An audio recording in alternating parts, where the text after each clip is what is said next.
everyone, and welcome to the first virtual InvestSmart Fest 2020.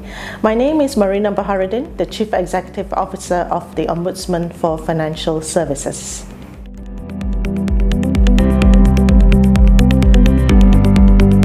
The Ombudsman for Financial Services is an independent, non-profit organization which was set up to resolve disputes between financial consumers and financial service providers licensed and approved by Bank Negara Malaysia, such as banks, insurance companies, takaful operators, development financial institutions, e-money issuers, payment instrument issuers, financial advisors, and insurance brokers. We have been appointed by Bank Negara Malaysia as the operator of the Financial Ombudsman Scheme in 2016.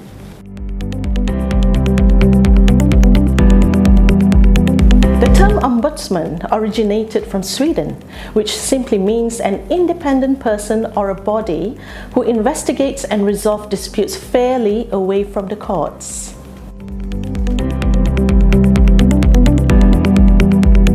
Our services are free for all financial consumers. Our eligible complainants consist of individual consumers and small businesses or SMEs who use financial products and services provided by the financial service providers. We accept disputes relating to direct financial losses. For disputes on banking, insurance or takaful products and services, the monetary limit is up to 250,000 ringgit. For disputes on motor, third-party property damage insurance or takaful claims, the limit is 10,000 ringgit. Disputes relating to unauthorized transactions through the use of designated payment instruments or a payment channel such as internet banking, mobile banking or ATM, or unauthorized use of a check, the monetary limit is 25,000 ringgit.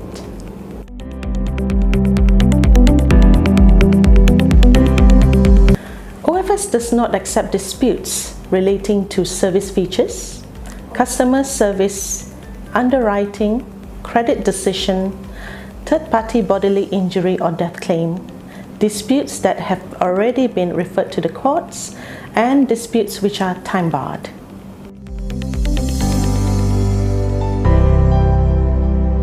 Firstly, you must refer your disputes to the financial service provider, and if you are not satisfied with the outcome, you can come to us. We adopt a two-stage dispute resolution process, that is, case management and adjudication stages.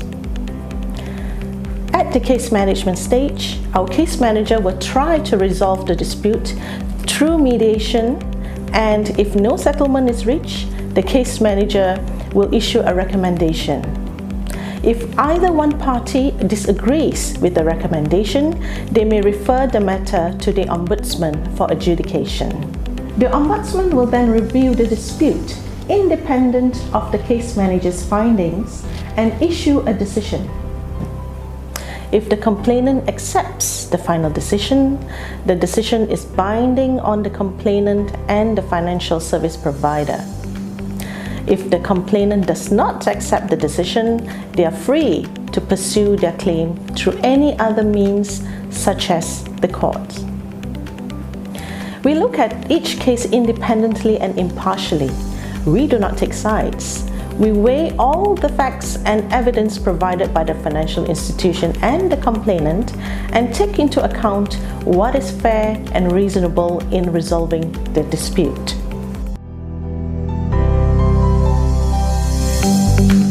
We endeavour to resolve the disputes within 3 to 6 months, depending on the complexity of the dispute.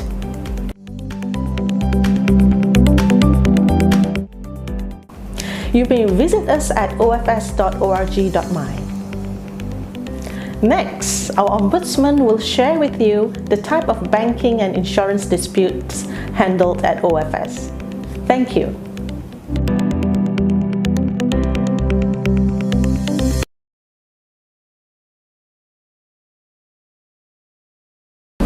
Assalamualaikum and hello everyone. I am Intan Khadijah Muhammad Amin, the Ombudsman for the banking sector.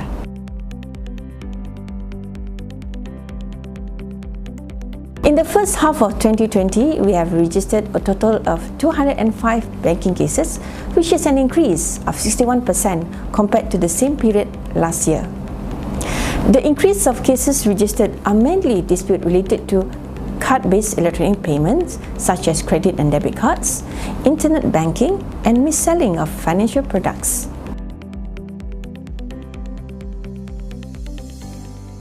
Disputes related to credit and debit cards are mainly on unauthorized transactions arising from scams, lost or stolen cards, and unauthorized online transactions. Scams where victims disclose their one-time password are very common this year. Scammers would often pretend to be officials or even the victim's friends on social media or in chat, believing that they have won a prize or their personal information have been fraudulently used for credit card application. The victims would disclose their personal details, which includes bank details and OTPs. More often than not, the victim were tricked to believe that the series of OTPs were verification or security code to protect the account, which then enabled the fraudster to perform the disputed transactions. The victims soon discovered unauthorized online transaction charged to their cards, losing thousands of dollars. So for internet banking cases, there were increase in the number of disputes related to internet banking scams, such as tax scam, transaction authorization code, where the fraudster logged onto the victim's internet banking account via illegal means and then contacted the victim on the pretext that he had wrongly registered the victim's handphone with the bank, resulting in a tag meant for the fraudster being sent to the victim's handphone. Sometimes complainants receive calls or text messages informing them they had won e-wallet lucky draw prizes. To redeem the prize, the complainants had to disclose their banking account details to the fraudster. At OFS, we also deal with dispute on mis-selling and misrepresentation of financial products. The common type of complaints received is on the sales of bank assurance and investment-linked policy by the bank, where insurance policies are marketed as savings, fixed deposits, or investment plan with better returns compared to the conventional saving or fixed deposits. Therefore, some complainants are not aware that the product in issue was insurance policy. Sometimes the complainant claim that there were lack of transparency and disclosure at the point of sales as regards to the product features. Before signing up for financial products, do take your time to read the terms and conditions and ask questions if you are unsure about the product features. Upon receiving the policy document, you have 15 days to review the actual policy or certificates before and to consider the product from your own perspective. If you want to return the policy after reviewing the contract, you may do so for a refund of money given to the insurance company or takaful operator through the bank. For card transactions, do not delay in notifying your bank after having discovered the loss or unauthorized use of credit card or the PIN may have been compromised. Do not use a PIN selected from your birth date, identity card, passport, driving license or contact numbers, and do not disclose your PIN to anyone. Do not record your PIN on the credit or debit card or on anything kept in proximity with the card, which could be lost or stolen. Tip number 1. Do not give out your personal information in response to unexpected requests, whether it comes as a text, a phone call, or an email. Tip number 2. Do not give or share your OTPs to anyone for any reason. Sharing is caring, but not the case when it comes to your OTPs. Tip number 3. Do not pay upfront for a promise. If you do, they will probably take your money and disappears. So, be skeptical about giving your banking details in return for any attractive prizes or top up to your e-wallet. Tip number 4. Do not panic and talk to your friends or someone you trust to check out the story. Remember, your banks will never call you for your banking details. Tip number 5. Do not open any strange or untrustworthy emails or website links or forward them to anyone. Contact your bank immediately if you have shared your banking credential or transferred money to someone that you do not know to enable prompt recovery action by the bank. Tip number 6. Hang up on robocalls. If you receive a call and hear recorded messages, do not press any number to speak to a person, as this leads to more calls and possible scams. Thank you. Stay safe. Kita jaga kita.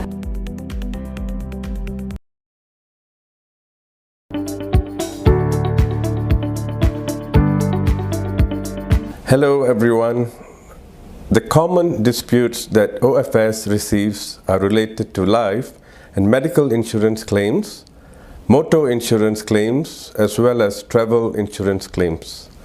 From our observation, most of the life and medical claims were rejected by the insurance companies due to non-disclosure of material facts in the application form, claims which do not conform to the policy or certificate definitions, as well as claims that fall under the policy exclusion, such as pre-existing illness. Claims under the motor insurance were rejected largely due to delay in notification of the claim to the insurance companies. And with regards to the travel insurance disputes, we note that generally the complainants were not aware of the coverage limits, terms and conditions of the policy that they purchased. Travelers will normally buy flight tickets together with the travel insurance, and they assume that the coverage is comprehensive. In fact, there was an increase in travel insurance disputes this year, arising from the COVID-19 pandemic. And majority of these disputes involved claims related to travel cancellation and travel curtailment.